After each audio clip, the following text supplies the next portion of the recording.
You haven't watched a single regular season NBA game in 3 years. You couldn't name half the Knicks' starting lineup if your rent depended on it. But the Knicks just took both road games from the Spurs in San Antonio. They're 2 wins away from ending a 53-year championship drought, and you have watched every minute of every game. You've texted 3 friends about Brunson. You've yelled at a referee from your couch. You've felt your pulse go up over a possession in a sport you barely follow. And the people who watch all season are gently mocking you for being a finals-only fan, as if showing up for the moment that actually matters makes you less of one. If you're someone who only watches the finals, who skips 82 regular season games, and then locks in for the last 4 to 7 that decide everything, your psychology is doing something very particular. And it's not what you've been told it is. The people who only show up for the finals aren't fake fans. They aren't disengaged. They aren't bandwagoners. They are participating in one of the last collective rituals modern culture still produces at scale, and they are doing it with a precision that the season-long fans don't quite have access to. Here's the thing nobody talks about. Modern life has fragmented almost every shared cultural moment we used to have. 20 years ago, 3/4 of the country watched the same TV finale, knew the same songs, talked about the same news story. Today, the cultural conversation is splintered across thousands of feeds and algorithms. 2 people sitting next to each other are watching different shows, listening to different podcasts. Shared cultural moments are rarer than they used to be, but a handful of events still hold. The Super Bowl, the World Cup final, the Olympics, the NBA Finals.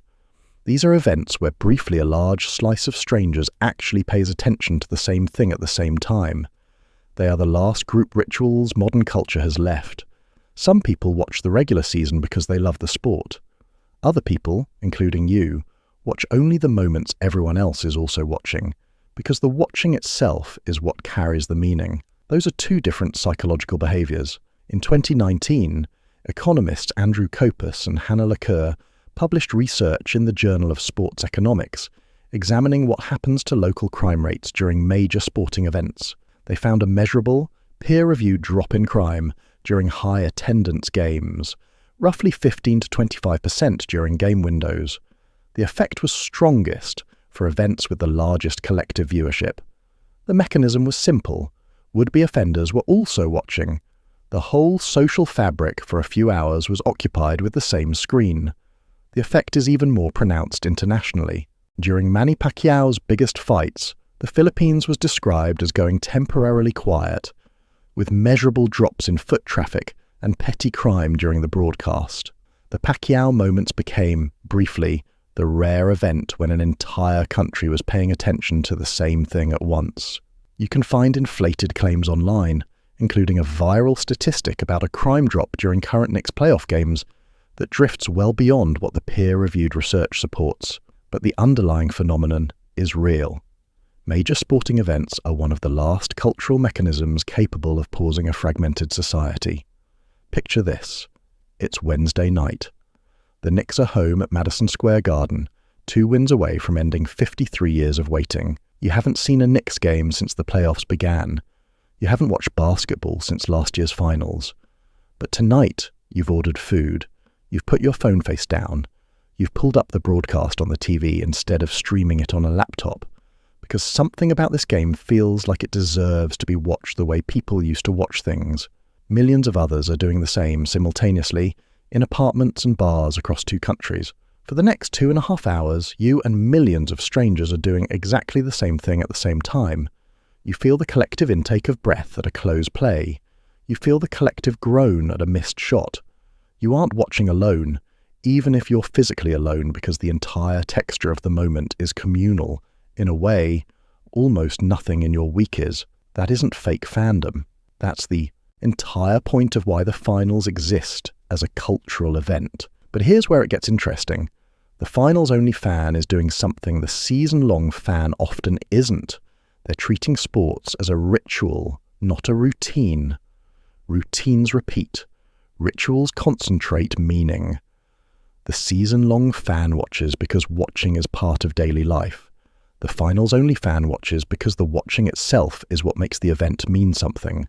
That's a different relationship to the sport, and it's the older one, the one that predates cable television and 24-hour sports networks. For most of human history, people gathered for the championship, not regular season. But there's more going on than just ritual. Finals-only fans have something season-long fans often lose: emotional freshness. You haven't watched 75 games already. You're meeting the moment cold, which means you can feel its weight in a way someone tracking the season since October cannot. The finals hit you the way they're designed to hit a stadium audience seeing a champion crowned. Season-long fans process the finals through 8 months of context. You process the finals through the finals. That's a sharper experience of what the event is actually for. And here's the kicker: showing up for the moment that matters is, in most corners of human life, considered the highest form of attention. You don't go to every party your friend ever throws. You go to their wedding. You don't read every email your favourite writer ever sends. You read the book. The cultural snobbery aimed at finals-only fans assumes attention has to be continuous to count, but most human meaning-making works the opposite way. Concentrated attention at the right moment, with the right people watching the same thing, is what builds shared memory. Now let's be honest, the finals-only pattern has a real cost. You miss the slow-build storylines. You don't have the deep, team-specific knowledge that lets long-term fans feel a particular kind of belonging to a fan base. You can't argue about mid-season trades or coaching decisions because you didn't see them. Season-long fandom builds a thicker, more specific relationship with the sport, and that thickness is something the finals-only fan doesn't quite get. That trade-off is real, but for the finals-only fans who have spent years half apologizing for not watching the regular season, here's what you actually are. You're someone who shows up for the version of the event almost nobody will remember in detail in a decade. The regular season games will blur. The finals will not. You're watching the part of the year the sport itself is built around, with the same intensity the players are bringing to it, in synchrony with millions of others showing up only for this. That's not fake fandom.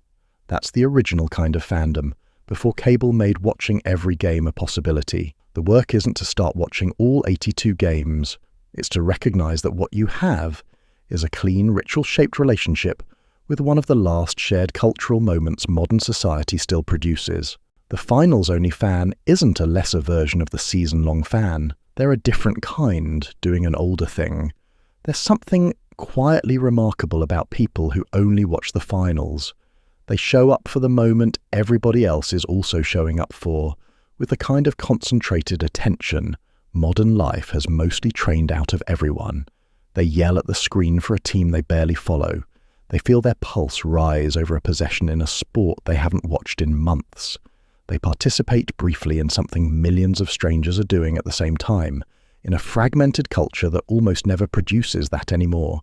If you've ever felt slightly judged for only watching the finals, this might be the moment to consider that what you're doing is the older, rarer thing. You aren't a fake fan. You're showing up for the part of the year that actually invented the idea of a fan in the first place. You're not a bandwagoner. You're not a fake fan. You're not less serious. You're someone who reserves their attention for the moments that actually matter, and the finals are still, by design, one of those moments. Showing up for them in full is the original version of what watching a sport was ever supposed to be. If you nodded through any part of this, subscribe to Silent Awareness. There's a lot more about the quietly different ways your mind works, and most of it nobody's named. Subscribing helps the channel keep making these, and lets you know when the next is ready.